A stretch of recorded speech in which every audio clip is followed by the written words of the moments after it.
dalam, di alam gaib Lawang Ageng. Amarah yang terpendam dalam hati dapat menjadi sebuah rasa benci, dan ketika sudah diselimuti kebencian, rasa ingin menyakiti pun hadir di sana. Anantasena, sosok pria sederhana dengan banyak keahlian yang ia miliki, kehidupan yang pasang surut mempertemukannya dengan seorang pejabat di sebuah daerah. Dan dari beliau inilah Sena pun mendapatkan sebuah pekerjaan baru yang hasilnya dapat mencukupi kebutuhan rumah tangganya. Hingga sampai suatu ketika, Sena mendapatkan surat pemberhentian kerja dari tempatnya bekerja. Usut punya usut, ternyata sang pejabatlah yang meminta kepada kepala unit di tempat Sena bekerja untuk memberhentikan Sena dengan alasan yang tidak jelas. Dari situlah amarah serta kebencian tumbuh subur di dalam hati dan pikiran Sena. Malam itu, Sena seorang diri di tengah gelap dan lembabnya sebuah gedung tua peninggalan zaman Belanda, yang menurut warga desa sekitar terkenal cukup angker dan banyak misteri di dalamnya. Namun, tak ada sedikit pun kengerian dalam benak Sena, dan tak ada lagi yang ia takutkan saat ini. Demi menuntaskan dendam terhadap orang yang sudah membuat hidupnya dan keluarganya menjadi susah, Sena telah mantap menetapkan keputusan untuk menempuh jalan pintas. Jalan pintas yang dimaksud adalah dengan cara mencari perewangan dari sosok jin penghuni gedung tua tersebut. Suara-suara yang sedari tadi mengganggu hanya dianggap angin lalu. Malah dengan sengaja Sena memancing para penghuninya untuk segera menampakkan diri. "Mana wujud kalian? Hadirlah," ucap Sena memecah kesunyian. "Aku bawakan hidangan untuk kalian. Aku ingin mengikat perjanjian di sini," ucap Sena lagi. Hampir 2 jam lamanya ia menunggu, namun belum ada juga tanda-tanda kehadiran makhluk penghuni gedung tua itu. Dengan penuh rasa kesal, Sena mengumpat serta mulai mengolok-olok semua makhluk yang berada di situ. Ternyata tempat ini tidak ada serem-seremnya, seru Seno seolah menantang para penghuni gedung tua itu. Belum lama Sena terdiam, suasana pun tiba-tiba berubah menjadi hening. Suara binatang malam yang sedari tadi terdengar pun hilang. Suhu di dalam ruangan yang gelap tanpa penerangan itu pun kini berubah menjadi panas. Keringat mulai membasahi tubuh Sena disertai rasa gelisah yang membuatnya tidak senyaman tadi. Sekelebat bayangan mulai muncul di depan Sena. Lalu terdengar suara benda jatuh dari atap gedung yang membuat bulu kuduk Sena berdiri. Kini keraguan mulai muncul dalam hati Sena, dan Sena pun lalu memutuskan untuk menyudahi saja ritualnya malam itu. Belum sempat Sena beranjak keluar dari dalam gedung, tiba-tiba angin kencang yang entah datangnya dari mana menghempaskan tubuh Sena hingga membentur dinding. Belum sempat Sena terbangun, suara auman harimau terdengar menggema memekakkan telinganya. Rasa takut yang hampir tidak dirasakannya sedari awal ia memasuki gedung tua itu kini mulai hadir dan membuat tubuhnya lemas seketika. Sepasang mata merah menyala terlihat dalam gelap. Sena yang kini duduk terdiam dan tak mampu menggerakkan bagian tubuhnya pun hanya bisa memandangi. Sedetik kemudian, sosok makhluk berbulu dengan kukunya yang tajam seperti cakar harimau sudah mencekik lalu mengangkat tubuh Sena. Kini Sena hanya bisa pasrah. Yang ada di pikirannya saat ini hanyalah menunggu kematian. Sambil menggeram, makhluk itu menghempaskan lagi tubuh Sena hingga membentur sebuah benda keras, dan seketika itu juga Sena kehilangan kesadarannya. Entah sudah berapa lama Sena tidak sadarkan diri, dan ketika ia terbangun, Sena sudah berada di bawah pohon beringin yang sangat besar. Nampak di kejauhan ada sebuah desa dengan gapura besar tepat sejajar dengan pohon beringin di mana ia berada saat ini. Sena mulai mencoba berdiri dengan terhuyung-huyung, tapi rasa sakit di seluruh bagian tubuhnya memaksa Sena untuk kembali duduk. Dengan penuh rasa cemas, Sena menatap sekitaran. Dalam hati ia berkata, "Di mana aku saat ini?" batin Sena sambil terus memandangi tempat yang sangat asing baginya. Sena berharap jika ini semua hanyalah sebuah mimpi dan ia ingin segera terbangun dari mimpi buruknya ini, karena ia masih ingat dengan jelas di mana saat itu ia berada dan kejadian apa yang sedang menimpa dirinya. Tak ingin membuang waktu, Sena lalu bangkit dari duduknya dan mulai berjalan menuju gapura yang berada tidak jauh dari tempatnya saat itu. Sena berharap dengan melewati gapura besar di depan sana, maka akan ada petunjuk untuk ia menemukan jalan pulang. Tapi hal aneh pun di sini terjadi. Sudah terasa cukup lama Sena berjalan menuju ke arah gapura besar itu, namun ia tak kunjung sampai. Seolah-olah gapura besar itu ikut bergerak maju menjauhinya. Lelah, lapar dan juga haus serta batin yang tersisa membuat Sena ingin menangis. Ia mencoba berteriak untuk meluapkan kekesalannya, tapi tak ada sedikit pun suara yang keluar dari mulutnya. Kini, bagian tubuh Sena seolah-olah tidak bisa diperintah oleh otaknya lagi. Ingin duduk untuk beristirahat sejenak, tapi kedua kakinya seolah tak mau menghentikan langkah. Sadar akan kesalahan saat di gedung tua malam itu, hati Sena mulai berbisik. Maafkan aku. Siapapun yang merasa tersakiti oleh sikap dan perbuatanku, tolong maafkan aku. Aku lelah, aku ingin pulang. Batin Sena mengiba, air matanya tiba-tiba saja menetes mengalir deras di kedua pipi. Ketika Sena terbayang akan wajah istri dan anak-anaknya. Maafkan aku sayang, maafkan ayah nak. Aku hanyalah seorang suami dan ayah yang tidak berguna yang belum bisa membahagiakan kalian. Bisiknya lirih dalam hati dan entah datangnya dari mana. Tiba-tiba saja sosok pemuda yang persis seperti Sena pun muncul di belakangnya dengan menggunakan pakaian serba putih dan wajah nampak berseri serta senyum yang tulus. Pemuda itu mengucapkan salam dan berkata, "Kau tidak meminta maaf padaku?" tanya pemuda itu. "Selama ini aku terus mengalah. Dan selama itu pula kau mengabaikanku Sena," seru pemuda itu dengan nada sedikit keras. Merasa kaget mendengar suara yang sama persis dengan suaranya, Sena berusaha membalikkan badannya, dan ketika berhadapan dengan sosok pemuda yang sama persis dengan dirinya, Sena pun jatuh terduduk karena tertegun dengan kejadian aneh yang dialaminya saat ini. Mulut yang sedari tadi seperti terkunci akhirnya bisa digunakan Sena untuk berbicara lagi, dan kedua kaki yang memaksanya untuk terus melangkah akhirnya berhenti. "Waalaikumsalam. Maaf mas, Anda ini siapa? Dan kenapa kita berdua itu bisa mirip sekali mas?" tanya Sena dengan nada suara bergetar. "Aku adalah dirimu. Aku adalah rasa kasih sayangmu. Sebagian kecil kebaikan yang ada di dalam hatimu, yang selama ini sudah kau buang dan bahkan hampir kau kubur," jawab pemuda itu. Lalu pemuda itu duduk di hadapan Sena dan kembali berkata, "Kenapa kau tidak pernah berpikir untuk bisa memaafkan dirimu sendiri?" tanyanya lagi. "Kau hanya sibuk menyalahkan orang lain atas semua yang sudah menimpamu. Ojo rumongso biso, nanging biso o rumongso," lanjut pemuda itu. "Jauhi dan tinggalkan sifat dan sikap tinggi hati, dan jangan pernah memiliki sifat sombong lagi, karena hanya yang maha kuasalah yang berhak atas itu." Dengan senyum yang tulus, pemuda itu menasehati Sena. Sadar akan semua kesalahan yang sudah dilakukannya, Sena tertunduk dan menangis sejadi-jadinya. Bayangan wajah dari orang-orang yang telah disakitinya pun muncul saat itu juga. Sambil memegang kedua lengan Sena, pemuda itu pun lalu berkata lagi, "Kesulitan yang sedang menimpa kita saat ini, bisa jadi itu semua adalah karma atas perbuatan yang sudah kita lakukan. Jadi berhentilah menyalahkan orang lain, apalagi sampai kau menyimpan dendam dan ingin menyakiti orang tersebut," tegas sosok pemuda itu. Sena hanya terdiam ketika ia mendengar nasihat yang berasal dari bagian dirinya sendiri. Rasa malu yang kini hadir membuat Sena hanya bisa tertunduk menyesali seluruh perbuatan yang telah dilakukannya. Tidak cukup hanya dengan menyesalinya saja, tapi kita harus berubah dan bertanggung jawab atas apa yang telah kita lakukan.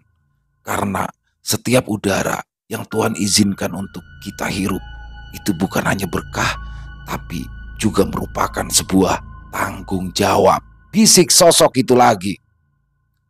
"Dan sekarang selesaikanlah bagian dari takdirmu. Berserah dirilah kepada Sang Maha Pencipta. Semoga kemudahan dan keridoannya selalu menyertaimu. Assalamualaikum warahmatullahi wabarakatuh. Sambil memeluk Sena, pemuda itu berkata dan lalu lenyap dari hadapan Sena. Seolah mendapatkan kekuatan baru, Sena lalu bangkit dari duduknya sambil menyeka air mata dengan menggunakan kedua tangannya. Sena lalu kembali menatap keadaan di sekitarannya. Gapura besar yang tadi seolah menjauh kini sudah nampak jelas di hadapan Sena. Sena pun lalu melanjutkan langkahnya memasuki gapura besar yang terbuat dari bambu hitam dengan berbagai ornamen bergantungan di bagian atas gapura tersebut. Bismillahirrahmanirrahim. Aku berlindung kepadamu ya Rob, bisik Sena dalam hati sambil melangkah. Tak lupa Sena di sini mengucapkan salam. Assalamualaikum.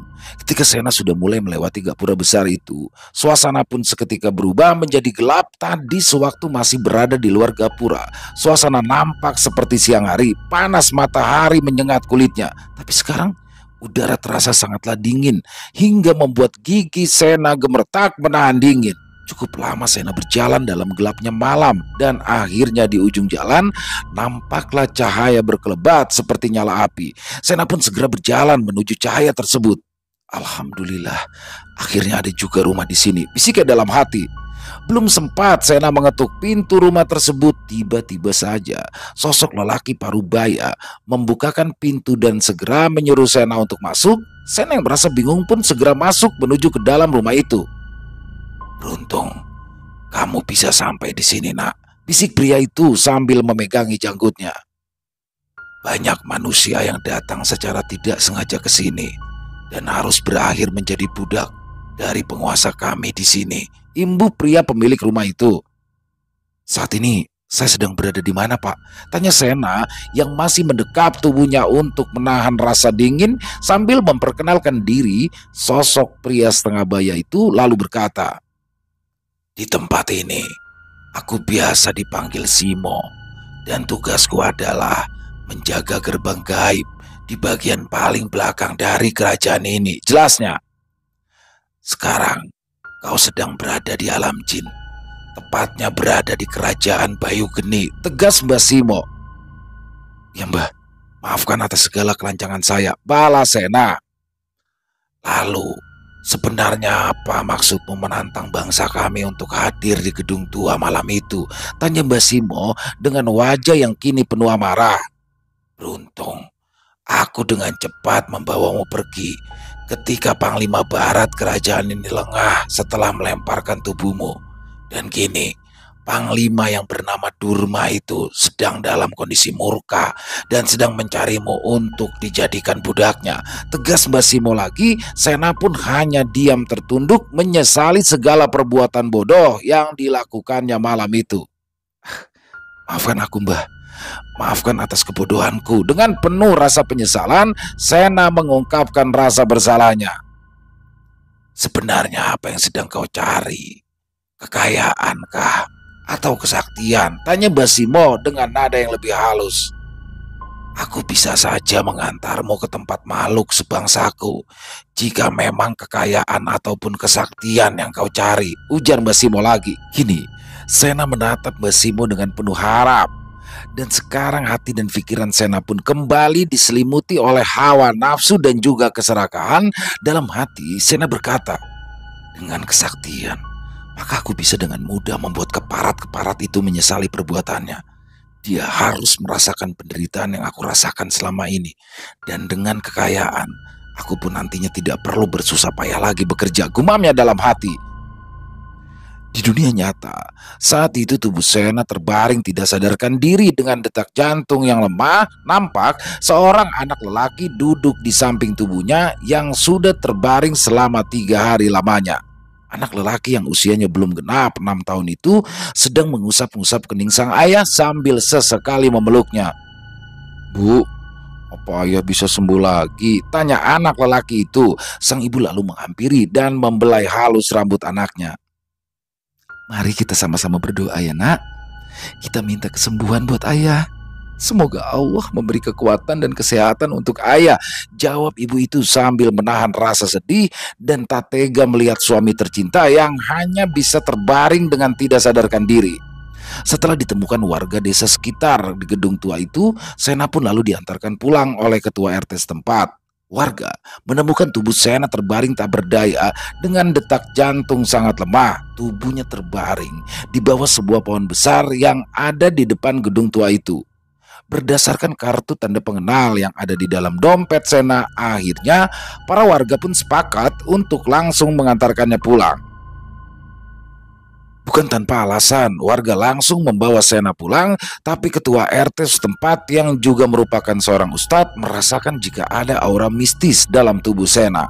Malam sebelum Sena ditemukan, Ustadz Malik bermimpi ditemui oleh sosok lelaki parubaya yang terlihat mengenakan pakaian serba hitam, dan sosok itu adalah Basimo, penunggu gerbang gaib yang ada di dalam gedung tua. Basimo menyampaikan bahwa jiwa Sena saat ini ada bersamanya di alam lain, dan Basimo di sini juga meminta kepada Ustadz Malik untuk membawa tubuh Sena pulang. Ustadz Malik lalu menjelaskan kepada keluarga Sena tentang apa yang sedang terjadi. Di sisi lain, suasana desa di daerah sekitaran gedung tua tersebut berubah menjadi sangat mencekam. Banyak makhluk-makhluk astral yang mengganggu warga desa sekitar, dan banyak juga penampakan-penampakan yang ditemui oleh warga, serta banyak juga warga sekitaran yang kerasukan makhluk halus penghuni gedung tua tersebut. Ustadz Malik selaku ketua lingkungan dan juga sesepuh daerah tersebut lalu meminta kepada para warga untuk tidak mendekati gedung tua itu sementara waktu, serta meminta menambah jumlah orang untuk berjaga ronda di malam hari. Wah, ini semua pasti nih karena ulah orang yang kita temukan di bawah pohon itu ya, Lek. Celetuk Dayat di dalam pos sambil mengangkat gelas kopi yang masih panas dan meniup-niupnya. Lek Bejo menjawab, ya orang yang kita temukan itu kalau ndak orang sakti ya mesti orang bodoh. Nah, wong kita yang asli orang sini aja ndak ada yang berani masuk ke dalam gedung itu sendirian. Bocah bodoh itu malah ke sana. Yo koyo ulo marani kebo, jawab Lek Bejo yang membuat suasana tegang sedikit mencair. Lek, ingat, malam ini kita cuma berempat loh. Pak Bowo sama Pak Giman itu janjian masuk angin. Jadi mereka ndak ikut ronda malam ini, keluh Dayat sambil menghisap dalam-dalam rokok kreteknya. Dari ujung jalan pertigaan yang menuju ke desa, nampak sorot lampu motor yang berjalan menuju ke arah pos ronda. Namun anehnya, sepeda motor tersebut berjalan sangat pelan. Padahal jalanan di kampung itu terbilang rata dan tidak berlubang. Dengan seksama, Lek Bejo, Dayat, Panji, dan Yanto mengamati motor yang berjalan ke arah mereka. Kurang lebih 10 meter jarak antara motor dengan pos ronda itu, tiba-tiba saja motor itu berhenti dan rubuh ke sebelah kanan. Hal itu membuat Lek Bejo, Dayat, Panji, serta Yanto kaget lalu berlari menghampiri sepeda motor yang tergeletak tanpa terlihat adanya pengendara di sekitaran. Loh, orangnya kemana ini? Tanya Lek Bejo kepada ketiga temannya. Waduh, jangan-jangan motor setan, Lek, jawab Dayat singkat. Lampemu, mana ada demit punya motor, serga Lek Bejo kesal. Belum hilang rasa penasaran mereka, tiba-tiba saja terdengar suara teriakan orang dari arah pertigaan jalan yang menuju ke arah mereka. Tolong, tolong. Suara teriakan terdengar dari arah motor itu datang tadi. Terlihat dari kejauhan, seseorang berlari dengan nafas tersengal-sengal menuju ke tempat Lek Bejo dan kawan-kawan berada. Dengan rasa cemas bercampur takut, mereka pun berlari menghampiri orang tersebut. Loh, kamu itu kenapa, Wan? Tanya Panji. Iya, Wan, kamu dikejar apa? Hah? Imbu Lek Bejo. Tenang, Wan, tenang. Kamu sekarang sudah aman, sambung Dayat sambil menggosok-gosok punggung Iwan. Belum sempat Iwan menjelaskan tentang apa yang terjadi, tiba-tiba muncul sosok hitam tinggi besar di ujung pertigaan jalan. Sosok itu memandangi mereka berlima seolah sedang memperingati mereka. Tanpa aba-aba lagi, kelima orang itu lalu berlari berhamburan menuju pos ronda, mengabaikan sepeda motor yang tergeletak di tengah jalan. Kita pulang aja, Lek, ajak Dayat dengan nafas tersengal-sengal. Aduh, iya, Lek, di sini sudah tidak aman. Aku takut diculik genderuwo tadi, Lek, dengan wajah pucat dan gemetar Yanto menimpali. Sek. Pulang itu soal gampang. Sekarang yang penting kita lapor dulu ke Pak Ustadz RT, jawab Lek Bejo. "Wan, kamu itu kok bisa lari pontang-panting tapi motormu malah keluyuran sendiri? Ceritanya bagaimana?" tanya Dayat penasaran. "Jadi begini," Iwan mulai menjelaskan. "Di depan gerbang gedung tua tadi, ada bapak-bapak badannya tinggi besar dengan pakaian serba hitam. Dia berdiri menghadang tepat di depan motorku. Nah, gitu aku membuka helm, orang itu tiba-tiba berubah jadi makhluk hitam tinggi besar dengan gigi panjang dan kuku yang sangat panjang. Dengan nada bergetar, Iwan menceritakan hal yang baru ia alami tadi. Wes, ceritanya besok lagi. Sekarang ayo, segera kita ke rumah Ustadz RT. Keburu demit itu ke sini," ujar Le Bejo memotong cerita Iwan. Dayat dan yang lainnya pun hanya menganggukkan kepala tanda setuju. Baru saja mereka akan keluar dari pos ronda, tiba-tiba terdengar suara tawa yang membuat bulu kuduk mereka berdiri. Setelah itu, sekelebat bayangan muncul diiringi aroma wangi daun pandan. Iwan yang tiba-tiba jatuh lalu tak sadarkan diri membuat Le Bejo dan yang lain menjadi bertambah bingung. "Walah, Wan, semaput kau ndak pilih tempat enak tuh, Wan," celetuk Le Bejo sambil mengangkat tubuh Iwan dan menepuk-nepuk kedua pipinya. Belum hilang rasa takut dan kepanikan mereka. Sosok hitam tinggi besar muncul di depan pos ronda yang membuat Le Bejo, Dayat, Panji serta Yanto lari tunggang langgang meninggalkan Iwan seorang diri di dalam pos ronda. Pagi pun tiba. Kabar munculnya sosok yang mengganggu Iwan, Le Bejo, Dayat, Panji dan Yanto pun menyebar ke seluruh penjuru desa. Kabar tersebut membuat warga menjadi takut dan tidak tenang. Ditambah lagi kondisi Iwan yang belum juga sadarkan diri dari pingsannya semalam. Ustadz Malik bersama para sesepuh desa lainnya yang sedang berencana untuk mendatangi dan masuk ke dalam gedung tua. Mereka ingin melihat situasi di dalam gedung tua tersebut. Mungkin ada bagian tempat yang kotor atau ada yang sengaja membuatnya kotor hingga perlu dibersihkan sehingga para penghuninya tidak lagi meneror warga setempat. Di rumah Iwan, pagi menjelang siang itu tidak seperti biasanya. Nampak ramai orang sedang berada di sana. Le Bejo salah satunya. Sosok pria yang kalau bicara asal ceplos itu kali ini hanya terdiam sambil memegang kuat kaki Iwan. Iwan terus saja meronta-ronta, mengamuk seperti orang yang sedang kesurupan. Ustadz Malik dan para sesepuh desa yang baru saja sampai di depan rumah Iwan hanya bisa terdiam ketika Iwan menghempaskan 6 orang yang sedang memegangi tubuhnya. "Malik, kau yang harus bertanggung jawab atas apa yang menimpa warga desa ini," ucap Iwan dengan nada berat dan sambil menggeram. Iwan masih terus menatap tajam ke arah Ustadz Malik. Sepertinya makhluk yang sedang merasuki tubuh Iwan ini memiliki dendam tersendiri terhadap Ustadz Malik. Kembalikan tubuh bocah yang sudah kau ambil dari bawah pohon itu. Kalau tidak, aku akan membawa bocah ini sebagai gantinya, imbu makhluk yang sedang merasuki Iwan. Ustadz Malik dibantu oleh Pak Slamet mulai membacakan doa-doa untuk menetralisir aura jahat dan juga mengusir makhluk yang merasuki tubuh Iwan. "Pergilah, kami akan bersihkan tempatmu dan akan menjaganya supaya tidak ada lagi kejadian seperti tempo hari," tegas Ustadz Malik sambil mengusap wajah Iwan. Ingat Malik, aku akan datang lagi sebelum kau kembalikan tubuh bocah yang sudah berani menantang dan juga mengotori tempat kami." Setelah selesai berbicara dan dengan tawa yang terdengar menggelegar itu, tubuh Iwan seketika lemas dan kembali jatuh pingsan. Ustadz Malik meminta beberapa muridnya untuk tetap menjaga Iwan karena khawatir makhluk itu akan kembali merasuki tubuh Iwan yang saat ini memang dalam kondisi yang masih lemah. Malam hari pun tiba. Suasana desa yang biasanya ramai pun kini sunyi senyap. Warga enggan keluar rumah karena merasa ketakutan. Warung kelontong milik Pak Sukat yang biasanya dijadikan tempat berkumpulnya warga di malam hari pun sudah tutup sebelum maghrib tiba. Warga desa benar-benar merasakan takut yang luar biasa. Apalagi makhluk yang merasuki tubuh Iwan juga mengancam untuk kembali lagi. Di rumah kepala dusun, Pak Slamet, Ustadz Malik, perangkat desa dan para sesepuh desa sedang mengadakan pertemuan untuk membahas masalah teror hantu gedung tua tersebut. Untuk menjaga keamanan di malam hari, Pak Budi yang menjabat sebagai kepala dusun menunjuk ke beberapa warga yang terkenal pemberani dan juga memiliki pengalaman spiritual, serta dibantu juga dari warga desa-desa tetangga yang dengan sukarela menawarkan diri untuk ikut menjaga keamanan desa dari teror makhluk penghuni gedung tua itu. Sedangkan Ustadz Malik, Pak Slamet, Pak Budi dan Arya akan mencoba mediasi dengan para jin penunggu gedung itu. Sepertinya, salah satu cara terbaik adalah dengan memasuki Lawang Ageng. Ucap Pak Slamet memulai rencana untuk bermediasi dengan makhluk astral di sana. Lawang Ageng adalah nama sebutan gedung tua tersebut. Orang tua zaman dulu memberikan sebutan Lawang Ageng karena pintu masuk ke dalam gedung tua itu sangatlah besar. Ya, sepertinya memang harus begitu Pak Slamet.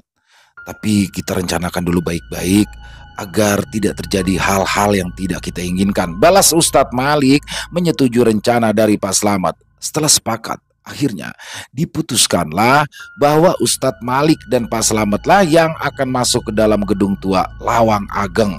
Sedangkan Pak Budi akan menggelar doa bersama dengan beberapa warga di balai dusun setempat. Sementara itu Arya bersama Lek Bejo, Rahmat Fajar serta Dayat akan menunggu di luar gedung tua tersebut.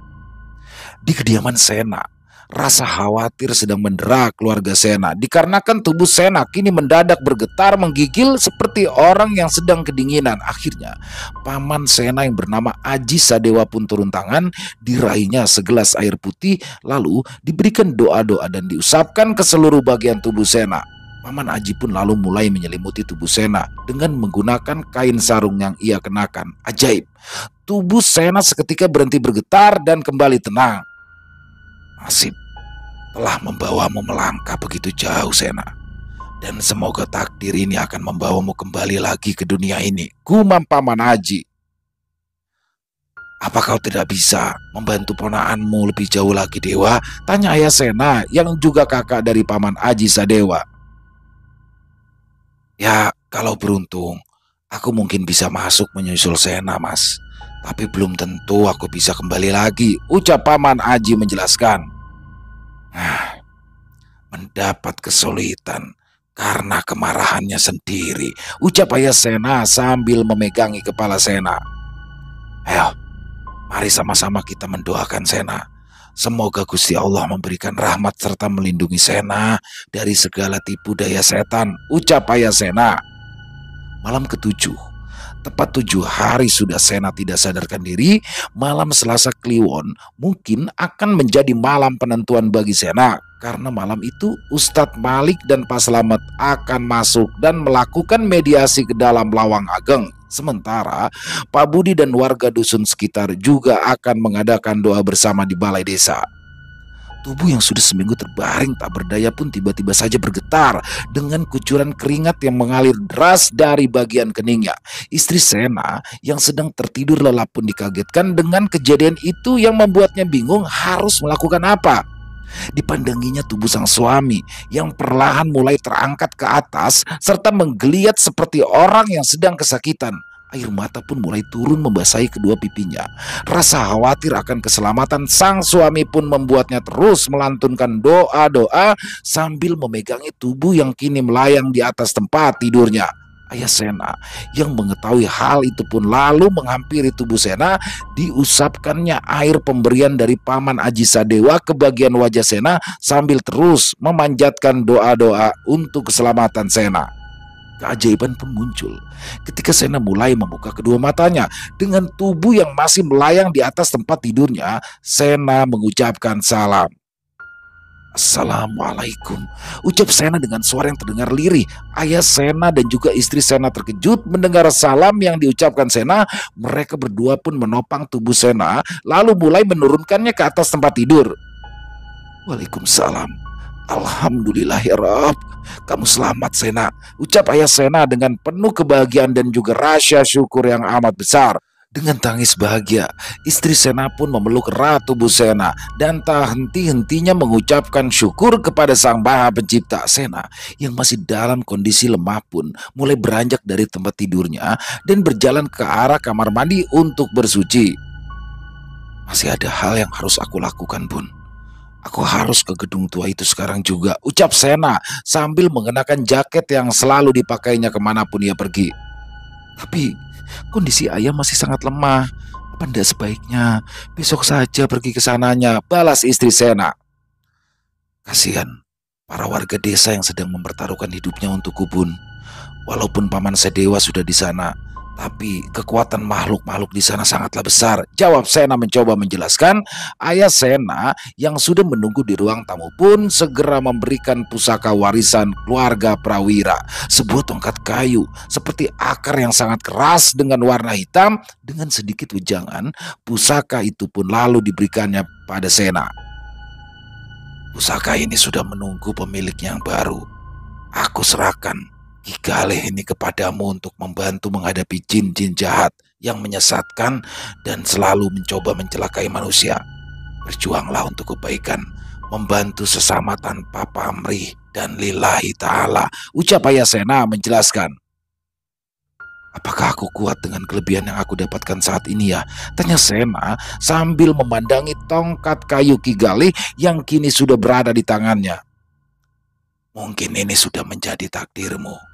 Kemampuan yang ada di dalam dirimu saat ini adalah sebuah tanggung jawab, jelas Ayah Sena. Ya, Sena kini memiliki kemampuan supranatural. Dia kini bisa melihat dan juga bisa berkomunikasi dengan makhluk-makhluk tak kasat mata yang ada di sekitarannya. Sena pun tidak mengetahui kemampuannya itu berasal dari mana. Setelah ia meminum air telaga yang ditunjukkan oleh Mbah Simo, Sena merasakan adanya getaran aneh di dalam tubuhnya. Dan sebelum ia pergi meninggalkan dimensi lain itu, Sena kembali bertemu dengan kembarannya, kembaran Sena, yang kini ada 4 sosok di atas jembatan, lalu menghampiri Sena dan mulai berbicara kepada Sena. Terima kasih telah membebaskan kami dari belenggu nafsu dan juga angkara murka, ucap keempat sosok itu bersamaan.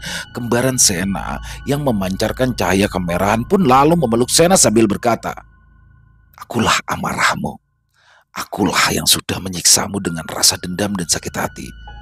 Tapi sekarang kau telah berdamai dengan semua itu. Terima kasih, bisik kembaran Sena yang berwarna kemerahan lalu pergi menghilang dari hadapan Sena. Kembaran Sena yang lain pun melakukan hal yang sama. Sampai yang terakhir, sosok kembaran yang berselimut cahaya keputihan berkata, manusia adalah makhluk yang sempurna dengan akal pikiran dan juga hawa nafsu. Aku berharap ini semua adalah awal baru atas kehidupanmu, Sena. Berbaktilah kepada kedua orang tuamu, agamamu, bangsa dan tanah airmu, dan jangan pernah tinggalkan ibadah, serta selalu berzikirlah atas nama Allah. Setelah keempat sosok kembaran Sena menyatu dengan tubuh Sena, di saat itulah tubuh Sena bergetar hebat dan Sena pun merasakan jika tubuhnya seolah seperti melayang. Semoga ini dapat menjadi bekalmu di kehidupan nyata.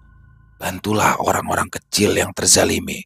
Semoga ini bukan kutukan, tapi berkah untukmu, Sena, ucap Mbah Simo sambil menarik tubuh Sena lalu melemparkannya ke ujung jembatan yang dilaluinya. Kemampuan spiritual pun lalu ia coba ketika dengan memejamkan mata dan memohon kepada Tuhan penguasa alam semesta. Tiba-tiba ia sudah berada di dalam gedung tua Lawang Ageng.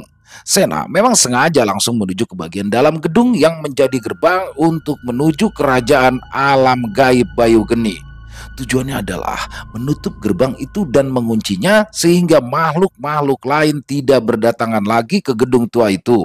Setelah selesai menutup gerbang gaib dan menguncinya, Sena pun lalu berjalan keluar menuju ke tempat Ustadz Malik dan yang lainnya berada. Ustadz, lihat siapa yang datang. Serupa selamat dengan wajah gelisahnya, Sena terlihat berjalan dengan terus berdoa sambil mengibaskan tongkat kayu yang dipegangnya. Jerit makhluk-makhluk yang ada di sekitaran pun mulai terdengar memekakan telinga. Jeritan kesakitan yang diiringi dengan terlihatnya kepulan asap itu pun menjadi pemandangan yang sangat mengerikan. Setiap sosok yang menghalangi dan menyerang Sena harus berakhir menjadi debu dan asap ketika energi dan tongkat Ki Galih menyentuh mereka. 4 makhluk yang menyerang Paman Sedewa pun bergegas menghalangi langkah Sena dan mulai menyerangnya. Benturan energi pun terlihat seperti percikan kembang api yang yang berwarna-warni. Empat makhluk hitam itu pun mulai mengelilingi Sena dan menyerangnya secara bersamaan. Sena yang kini terdesak terus merapalkan doa-doa sambil sesekali menghalau bola-bola energi yang meluncur ke arahnya. Paman Sadewa yang bergerak ingin membantu Sena harus menghentikan langkahnya ketika Durma mulai mencekik lehernya dan mengangkat tubuhnya lalu melemparkannya ke arah Ustadz Malik dan yang lainnya berada. Pak Slamet kini mulai menopang tubuh Paman Sadewa yang terlihat sedang terluka dalam cukup parah. Paman Sadewa pun lalu mencoba duduk untuk menyembuhkan luka dalamnya dengan merapalkan doa-doa dan memperbaiki aliran energi di dalamnya. Sena pun semakin kewalahan. Ketika pemimpin makhluk itu kini ikut datang dan menyerang Sena, tubuh hitam Durma kini berubah menjadi sangat besar. Kakinya yang kini berukuran sebesar mobil pun sudah siap menginjak tubuh Sena yang dikelilingi makhluk-makhluk hitam bawahan Durma. Tanpa ragu, Durma menginjakkan kaki besarnya ke arah Sena. Bukan cuma Sena saja yang akan diinjaknya, para bawahan Durma pun juga ikut menjadi korbannya. Seketika itu juga keempat makhluk bawahan Durma menjerit kesakitan dan berubah menjadi kepulan asap. Durma yang merasa sudah bisa membunuh Sena pun lalu tertawa puas. Ia tidak peduli lagi dengan nasib bawahannya yang kini musnah karena injakan kaki besar yang memiliki kekuatan dahsyat itu. Kalian semua sekarang pergilah dari sini sebelum aku berubah pikiran dan akan membunuh kalian, ucap Durma sambil menunjuk ke arah Paman Sadewa, Ustadz Malik dan yang lainnya. Aku telah berhasil memusnahkan manusia yang sudah berani merendahkanku dan berani masuk ke dalam kerajaanku tanpa tumbal dan perjanjian terlebih dahulu. Serunya lagi, Paman Sadewa yang sedih karena ia pikir keponakannya telah menjadi korban dari Durma pun mulai tersulut amarahnya. Ia segera berdiri dan hendak menyerang Durma, tapi ia ditahan oleh tangan Ustadz Malik. Jangan mas, kita itu bukan tandingan makhluk itu, bisik Ustadz Malik sambil memandang tubuh raksasa yang ada di hadapannya. Tanpa disangka-sangka, angin kencang yang tiba-tiba saja datang menghempaskan tubuh besar Durma dan membuatnya jatuh sambil berteriak memaki. Durma lalu mencoba bangkit dan terduduk sambil memegangi kepalanya.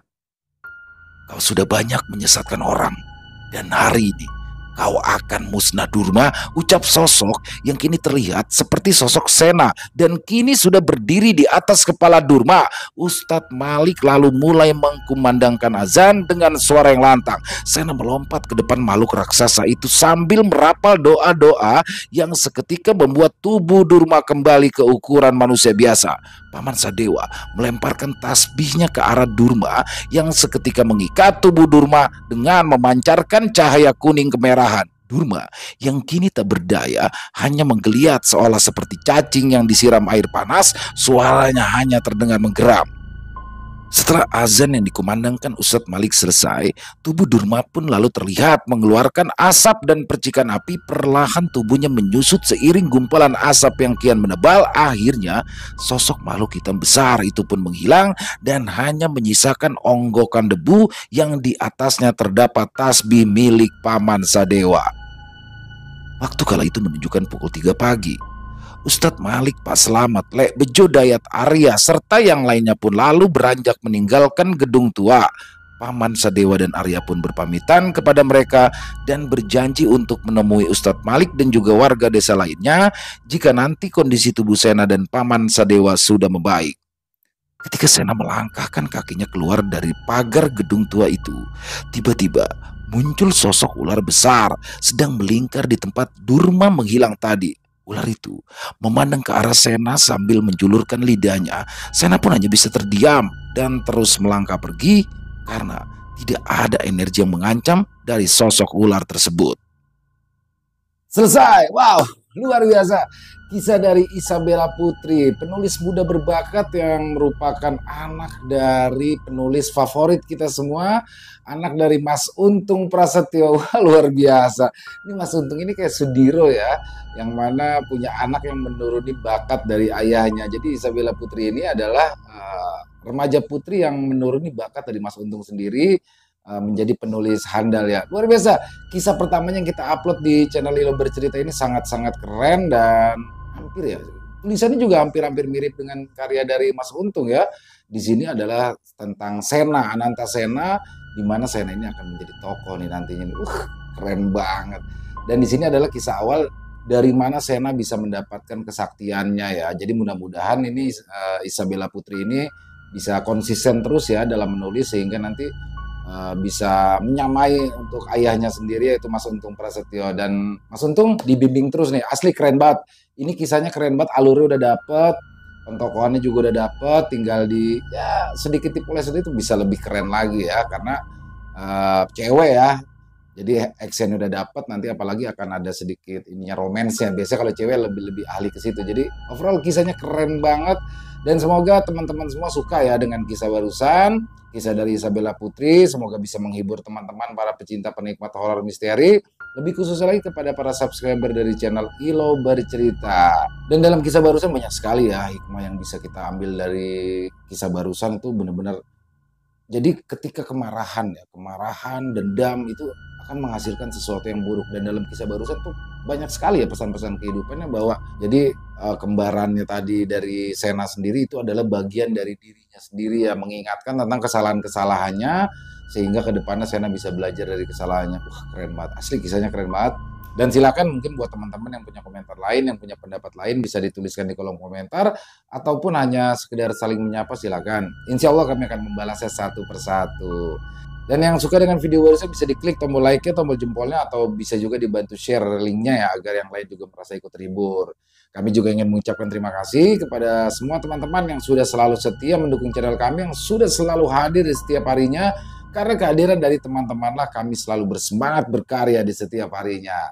Dan lanjut buat teman-teman mungkin yang belum subscribe ya, bisa diklik tombol merah subscribe-nya. Jangan lupa lonceng notifikasinya dinyalakan agar teman-teman selalu mendapatkan notifikasi dari konten-konten yang akan kami upload selanjutnya. Untuk channel Ilo Bercerita ini, kami upload di setiap harinya setiap pukul 9 malam waktu Indonesia bagian Barat. Buat teman-teman mungkin yang punya kisah horor misteri yang apabila mungkin berkenan untuk dibawakan di channel kami, kisahnya silakan. Bisa mengirimkan kisahnya ke nomor telepon yang ada di bawah sini dan bebas ya. Dalam bentuk tulisan boleh, dalam bentuk rekaman suara boleh, senyamannya teman-teman aja. Untuk yang sudah mengirimkan kisah kami ucapkan terima kasih. Dan di akhir kata, saya Ilo mengucapkan permohonan maaf apabila mungkin dalam pembawaan kisahnya ada kata-kata saya yang salah ataupun ada kata-kata saya yang kurang berkenan. Saya mohon dibukakan pintu maaf yang seluas-luasnya. Dan sampai jumpa lagi di konten-konten kami selanjutnya yang pasti tidak kalah serunya, yang pasti tidak kalah horornya. Masih bersama saya Ilo di channel Ilo Bercerita. Salam sehat, sukses selalu untuk kita semua. Wassalamualaikum warahmatullahi wabarakatuh.